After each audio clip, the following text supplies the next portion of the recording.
Hello friends, તો આજે આપણે બનાવવાના છીએ ભરેલા મરચાં। તો એના માટે મેં પહેલાંથી જ મરચાંને ધોઈ અને કોરા કરી લીધા છે। તો અલગ રીતે બનાવવાના છે। હવે એનો મસાલો તૈયાર કરીશું। તો મસાલો બનાવવા માટે એક મિક્સર જાર લઈ લઈશું। તેની અંદર સિંગના દાણા, તલ, આદુના કટકા, આખા ધાણા, તો આને આપણે મિક્સરમાં પીસી લઈશું। તો હવે જોઈએ છીએ તો મરચાં ભરવા માટે મસાલો રેડી થઈ ગયો છે આ ટાઈપનો। તો હવે મસાલો કરીશું મરચાં ભરવા માટે।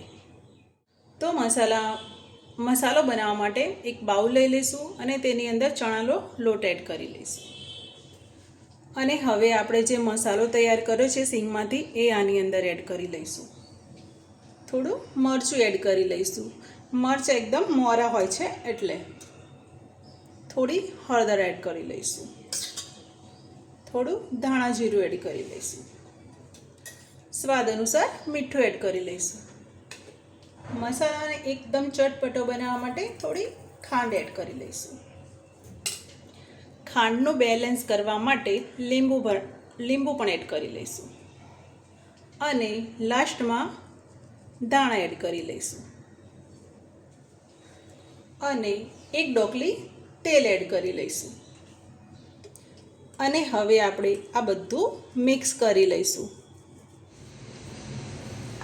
તો ભરેલા મરચાં બનાવવા માટે મસાલો એકદમ સરસ રીતે રેડી થઈ ગયો છે। તો હવે આપણે મરચાં કાપી લઈશું। તો હવે આપણે મરચાંને આ રીતે એક સાઈડથી કટ કરી લઈશું અને અંદરથી બિયા કાઢી લઈશું। તો મરચાં બી કટ થઈ ગયા છે અને અંદરથી આપણે બિયા બી કાઢી લીધા છે। તો હવે મરચાં ભરી લઈશું। તો હવે આપણે આ રીતે મરચાંને ભરી લઈશું। મસાલો તમને જોઈતો હોય એટલો ભરી શકો છો। મેં માપનો ભર્યો છે। જેને વધારે મસાલો પસંદ હોય એ વધારે ભરે તો વધારે ટેસ્ટી લાગશે। થોડો મેં ઓછો ભર્યો છે। તો હવે બધા જ મરચાં ભરાઈને રેડી થઈ ગયા છે। તો મરચાં એકદમ સરસ રીતે ભરાઈ ગયા છે। તો હવે આને વઘારી લઈશું। તો ગેસની ફ્લેમ ચાલુ કરી દીધી છે અને તેની ઉપર એક વાસણ લઈ અને 3 થી 4 ડોકલી જેટલું તેલ એડ કરી લઈશું। તો તેલ ગરમ થઈ ગયું છે તો આની અંદર હિંગ એડ કરી લઈશું। જીરું એકદમ ચટકવા લાગ્યું છે તો હવે આની અંદર આપણે મરચાં એડ કરી લઈશું। તો તૈયાર કરેલા મરચાં એડ કરી અને એકદમ મીડિયમ આંચ ઉપર આને શેકી લઈશું। એકદમ ધીમા તાપે શેકીશું જેથી મસાલો નીકળી ના જાય।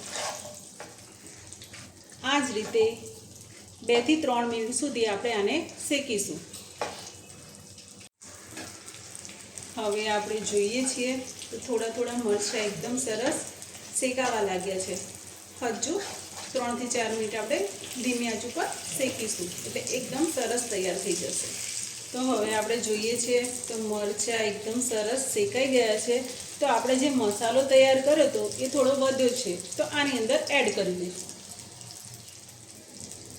મસાલો એડ કરી લઈશું। આ મસાલાથી એકદમ મરચાં ભરેલામાં એટલો સરસ ટેસ્ટ આવશે ને તે ઘરના નહીં ખાતા હોય ને બાળકો તો બી ખાશે।